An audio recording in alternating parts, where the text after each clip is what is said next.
What up, fashionistas? Today I'm going to be teaching you guys how I did Jennifer Lopez's makeup for Halloween this past October. And it's going to be also a great way where you can adapt a different makeup look to a totally different face shape. Today I have my little 18-year-old cousin here, and I'm going to be transforming her into a nice glam soft skull. Our first step is going to map out the entire finished makeup, and I'm going to use this Makeup Geek's nude pencil. I'm using a nude or a white pencil because it's easy to rub off and change lines if you make a mistake, but it really helps to just focus and keep you concentrated on what the finished look is going to be. I spend the most time on this step because if it's even now, it's going to be even for the rest of the makeup. I'm using this pencil to draw around her eye, and that's going to act as the eye socket, leaving the eyebrow out because the natural eyebrow shape really dictates the finished hollowed bone skull shape. Continuing forward with that, creating a bit of a teardrop triangle shape that's going to be the hollow of the nose bone. Now we're going to move on to the cheekbone, which is it's a pretty tricky step to show you, or to say out loud. Showing you is really the best way, and I'm creating a little bit of an S shape, which is going to be the top of the cheekbone. And then I'm moving on now to create the bottom jawline. These lines don't really make sense until you see me do this step, and that's when I curve it around in a bit of a circle and I create that bottom jaw. I'm doing the same thing to round up the top of the cheekbone and connect that into a temple, and then that can show you the finished shape of the top cheekbone. I'm now curving the bones inward where I want the white to be. This is going to slim down the face. If you have the lines too wide, it's going to widen the entire overall shape, and it might make your model or your makeup look a bit more heavy, and it is going to look just very bulky. So now I'm using that nude pencil, which is very easy to remove, and I'm going to reshape and reconnect these bone lines until it's a nice finished shape. Again, I spend the most time on this because it really dictates how well the overall finished result will be. I then went in with the Energy Noir palette by Tarte, and I'm using the gray shadow here, and I'm going to use that to start outlining the top of the eyebrow. The goal of this eyeshadow is to act as a transition color for the darker brown that I'm going to be going in with later, but I'm also trying to conceal the eyebrows without using any glue sticks, because that is more of a stage technique, and when you write up close and personal, it looks very harsh.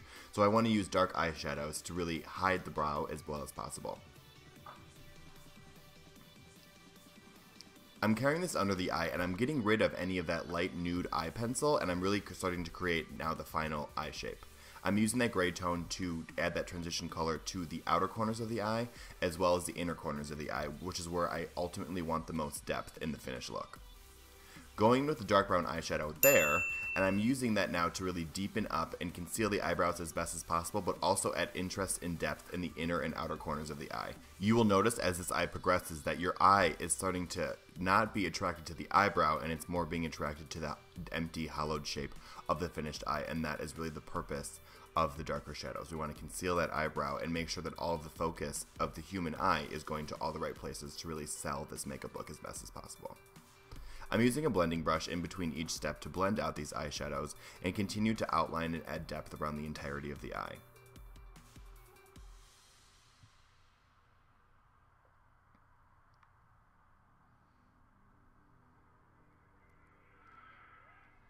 I'm going in with the shade Cocoa Bear, which is by Makeup Geek, and I'm going to apply that to her eyelid.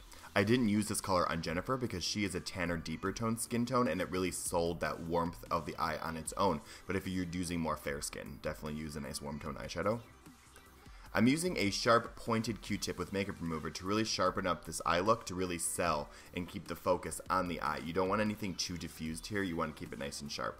The last finishing touch now, using that dark brown to add that finished shadow around the eye to really sell that deep set skull shape. Popping in a pair of white contacts now. Ask your model if they are a crier, and if they are, put the contacts in before any makeup, by the way. I'm doing the exact same techniques and transition colors and same eyeshadows that I did on the eye on the rest of the face. So I'm going in with an angled brush now, and I'm defining the hollowed, deepest part of that skull, and with that light gray with a little bit of brown eyeshadow, I am blending that in and defining that line all at the same time. Going in with a darker brown again, now I'm deepening up certain areas of that hollow to really sell that it's deep set, and it's going to sell an overall skull look, but you see now that I'm using brown eyeshadows and I'm blending out a lot, it's very soft. And that's really what sells this glam soft skull. It's dark, it's very Halloween appropriate, but it still has a little bit of beauty to it because it's sold with a nice soft transition and everything blends quite well. And then one last time using a little bit of that dark brown mixed with that gray, and I'm going to finish off the same exact techniques on the top of the cheekbone and the temple. And that you can see now, the more I shade these areas, the more the skull is really starting to come through.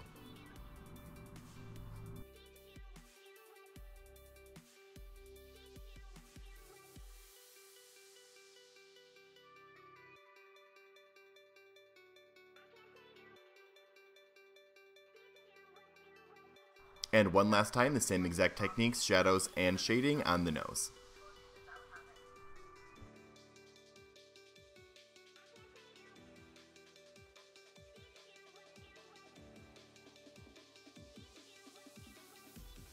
And now you should find yourself right around here.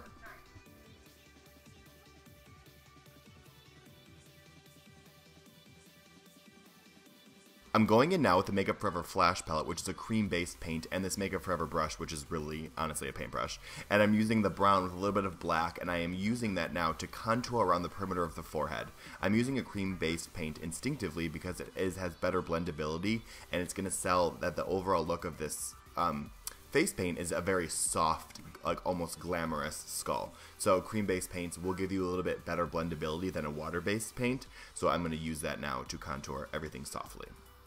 I'm also instinctively going in with brown first before white because it's easier to blend that white into the brown to make sure that it's not too low, it's not too deep, it's not too rough.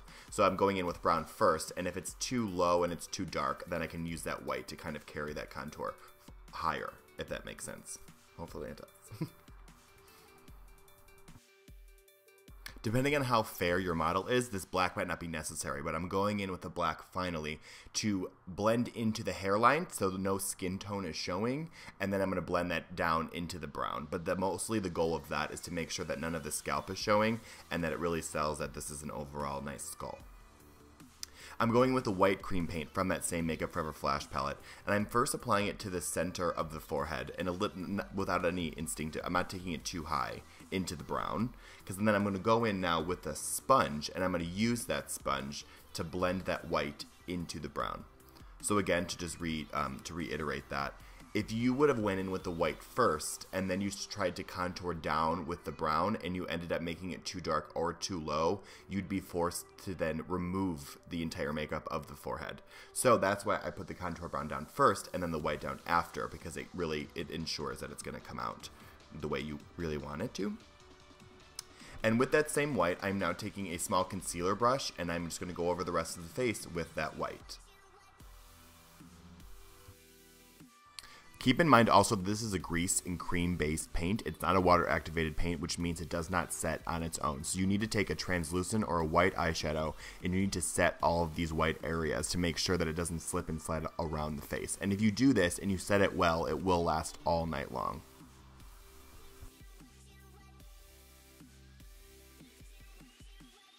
I'm going in now with Anastasia Beverly Hills Liquid Lipstick in Seraphine. I used American Doll on Jennifer, but I couldn't find it. But for the star of the show, it is my Faction Lash, which is 30% off. We are participating in March Madness, so for the next 3 days, March 20th, the Faction Lash is 30% off using that coupon code you see. It'll be linked down below.